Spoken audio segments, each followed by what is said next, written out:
Olá, pessoal da terceira fase, tudo bem? Estamos começando aí mais uma aula de matemática, né? E continuando aí nossa dinâmica desta semana, nós vamos estar aí relembrando, retomando alguns assuntos que foram trabalhados no decorrer dessa quarta unidade, né? Concluindo aí essa revisão. Então, preste atenção a todos os detalhes, façam anotações se necessário, né? Para que possamos todo mundo aí compreender bem, se sair bem na conclusão dessa unidade.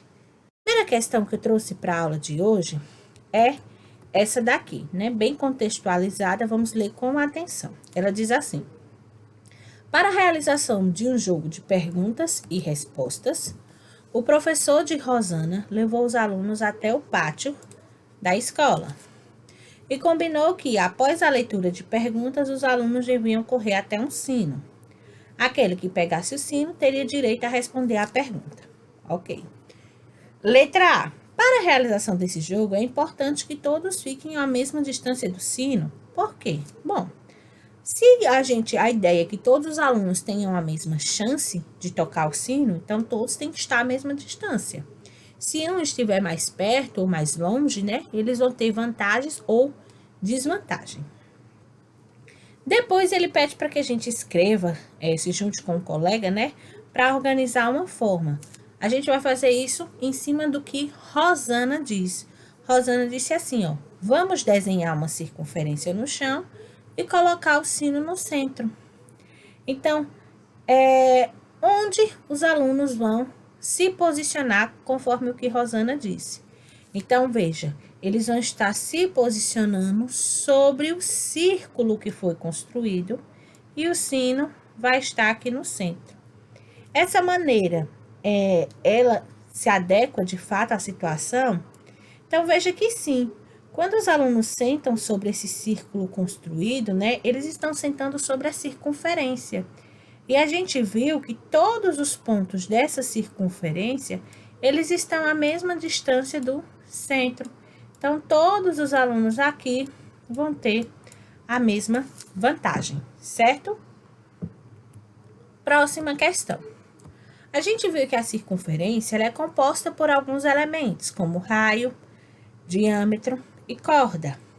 E aí, a gente vai aqui observar essa imagem, essa circunferência de centro-O, e indicar o que são esses segmentos. Então, o primeiro é esse CD. Então, vejam só. Mudar aqui a cor para ficar melhor de visualizar. Esse segmento CD. Vejam que esse segmento, ele vai de um lado ao outro da circunferência, só que ele não passa pelo meio dela, ele não passa pelo centro-O. Então, essa é a característica do segmento que a gente chama de corda, ok? O segmento OF, ó, começa aqui no centro e vai até um ponto da circunferência. Então, veja, começa no centro, vai até um ponto da circunferência. Isso é a característica do raio. Então, esse segmento a gente chama aí de raio. E o segmento AB, ele vai de um lado até o outro lado da circunferência, só que ele passa pelo centro. Então, esse segmento AB é o que a gente chama de diâmetro. Ok? Tranquila essa parte, né? Bom, e a outra questão, ela diz assim, ó: a medida do raio da roda desse caminhão é... Então, veja, essa indicação de 80 centímetros, ela vai de um lado até o outro, passando pelo centro. Então, a gente tem que 80 centímetros é o diâmetro.